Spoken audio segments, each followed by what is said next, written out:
Position isomerism continue. हमने कल दो एग्जांपल्स की थी पोजीशन आइसोमेरिज्म की। एक तो ट्राइक्लोरोप्रोपेन पे अलग अलग बनाए थे, याद आ रहा है? दूसरा हमने बनाया था टेट्राक्लोरोसाइक्लोब्यूटेन। ये दो एग्जांपल। अब देखिए जरा, सपोज हमारे पास है बेंजीन और इसमें एक कोई भी ग्रुप लगा है जी। क्या ये पोजीशन आइसोमेरिज्म शो करेगा? नहीं, ये पीआई शो, क्योंकि ये पोजीशन जो है ये सारी इक्विवेलेंट पोजीशंस हैं। इन पे कहीं पर भी अगर आप घुमाएंगे कोई भी फर्क नहीं पड़ेगा। समझ आते हैं? नेहाते हैं? क्लियर? यानी कि इसमें कोई भी पोजीशन चेंज करने से फर्क नहीं पड़ेगा। अब अगर हमारे पास सपोज दो ग्रुप्स लगे हैं, मान लीजिए कोई भी दो ग्रुप्स हैं, मान लो क्लोरो हो गया 1 2, ये हो गया 1 3, ये देखिए, और ये हो गया 1 4। यानी कि पोजीशन चेंज हो सकती है। तो ये पोजीशन आइसोमर्स 3pI। हमेशा मेरी बात याद रखना, क्या जब कभी भी एरोमेटिक रिंग पर दो सबस्टिट्यूएंट्स होंगे तब हमेशा और हमेशा सिर्फ और सिर्फ 3 पोजीशन आइसोमर्स बनेंगे। Always 3pI will be formed. हमेशा 3 बनेंगे। समझ आई मेरी बात? क्लियर हुआ? एक ऑर्थो पे, एक मेटा पे, एक पैरा पर। 1 2 1 3 1 4। अब आप बोलेंगे नहीं यहां पर ले जाइए, वो तो 1 3 आ गया, यहां से यहां पर ले जाइए, वो तो 1 2 आ गया। तो 1 पे 2 पे 1 पे 3 पे 1 पे 4 पे सिर्फ यही 3 पोजीशन आइसोमर्स बनेंगे जब कभी भी बेंजीन रिंग पे अगर एरोमेटिक रिंग पे दो सबस्टिट्यूएंट्स में वो सेम हो, वो डिफरेंट हो। समझ आई मेरी बात? क्लियर? अभी देखिए, सपोज हमारे पास ये, ध्यान से मेरी बात सुनो। अब हमारे पास 3 ग्रुप्स हैं। मान लो ये है CH3 CH3 CH3, 3 ग्रुप्स हैं। हो गया 1 2 3 पे। क्या पोजीशन चेंज हो सकती है? बिल्कुल हो सकती है। 1 और 2 पे तो वैसे ही रख दीजिए और 4 पे डाल दीजिए। समझ आया नेहा? शर्ती नहीं, श्रुति। इसी तरह से अगर हमारे पास 1 3 और 5 पे,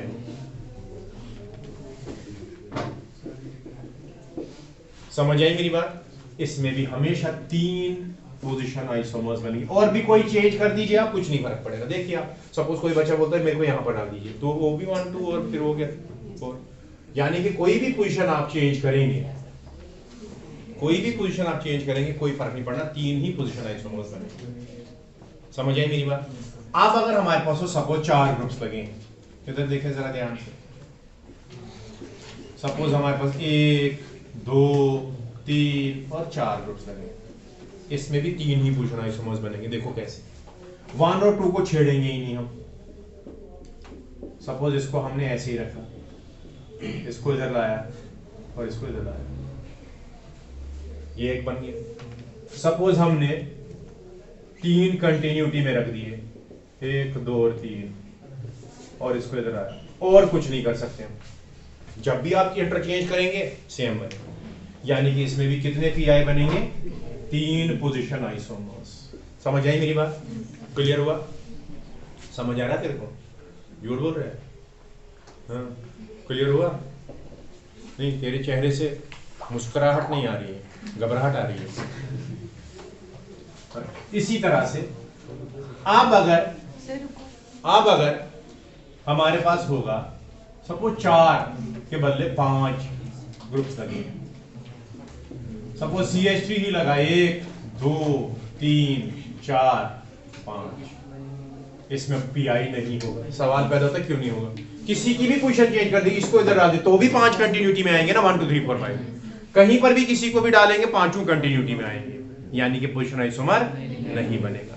इसी तरह से सपोज हमारे पास होंगे हर किसी पे एक ग्रुप, हर किसी पे होगा तो कहां से आप इसको चेंज कर सकते हो पोजीशन ही नहीं बची तो पोजीशन बची ही नहीं, तो चेंज करने का तो सवाल ही पैदा नहीं होता। इसलिए कोनो आवश्यकता नहीं चेंज करने की, हो ही नहीं सकती पॉसिबिलिटी, इसलिए इसमें पीआई नहीं होगा।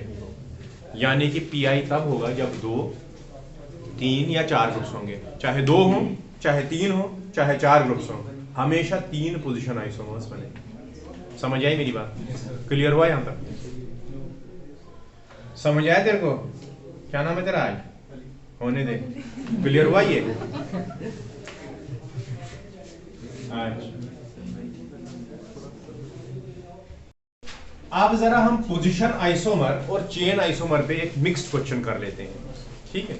जैसे मेरी बात सब लोग ध्यान से सुनो। सपोज ऐसे क्वेश्चन आ जाए, for draw all possible structural isomers of cyclic isomers of C6H12। कह रहा है C6H12 जो है इसके सारे साइक्लिक आइसोमर्स बना लीजिए।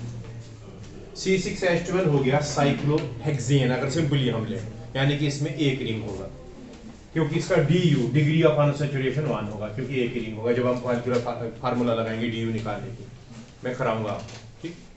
तो DU इसका 1 है, तो इसमें एक ही रिंग होगा। आप देखिए इसके में सारे साइक्लिक स्ट्रक्चर जो पॉसिबल है वो बनाता हूं। सबसे पहला इसका बन सकता है ये साइक्लोहेक्सेन, ये हो गया पहला।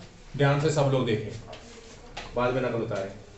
क्योंकि दूसरी प्रोबेबिलिटी है 5 कार्बनों की चेन रिंग और एक बाहर, तो दूसरा बन सकता है। अब 4 का रिंग बना और 2 कार्बन बाहर रह गए, ये तीसरा बनेगा। हो सकता है 4 का रिंग ही बना और 2 अलग अलग बने, ये भी हो सकता है। अब इनकी पोजीशन चेंज हो सकती है, ऐसे 1 और 2 पे आया, हो सकता है ऐसे अपोजिट पे आ जाए, वहां पर आएगा तो 1 2 ही हो गया। अब 3 मेंबर रिंग हो सकता है, 3 मेंबर के साथ 3 कार्बन बाहर, ये भी बन सकता है। 3 मेंबर पे 3 कार्बन बाहर मगर आइसोप्रोपाइल भी बन सकता है ना, ऐसे आइसोप्रोपाइल ग्रुप। 3 मेंबर बाहर है तो 2 का 1 का 1 बन सकता है। अब इनकी पोजीशन चेंज हो सकती है, 2 इधर 1 इधर। इसी तरह से हो सकता है 3 मेंबर रिंग पे 3 कार्बन बने बाहर, ऐसे हो सकता है इसमें 3 अलग अलग पोजीशंस पे आ जाए 3। बस इसका ये एक दर्जन बनेगा, ये हिट एंड ट्रायल मेथड होता है। ये एक दर्जन इसके बनेंगे साइक्लिक स्ट्रक्चर C6H12 के, बस ये 12 बनेंगे। अब देखो क्या पूछ सकता है सवाल। नॉर्मली इतना बड़ा नहीं आएगा बनाने को। इसमें क्वेश्चन वो बना सकता है क्या कि बताओ इसके और इन सब के बीच में रिलेशन, इसकी और इसकी रिलेशन, किसी भी 2 की रिलेशन पूछ के देख लीजिए। देखिए सपोज 1 है, 1 की प्रिंसिपल चेन में कितने रिंग कार्बन? 6, बाकी किसी में भी 6 नहीं, यानी कि 1 सबका चेन आइसोमर है। 1 is chain isomer of second, third, fourth, fifth, six, seventh, eight, इन सब का चेन आइसोमर है। क्योंकि 1 में अगर 6 कार्बन है, बाकी किसी में भी प्रिंसिपल चेन में 6 कार्बन, यानी कि हम यहाँ पर रिलेशनशिप्स डेवलप कर सकते हैं। ये उतारा पहले आपने, ये उतार लीजिए जरा, 1 मिनट आप उसको।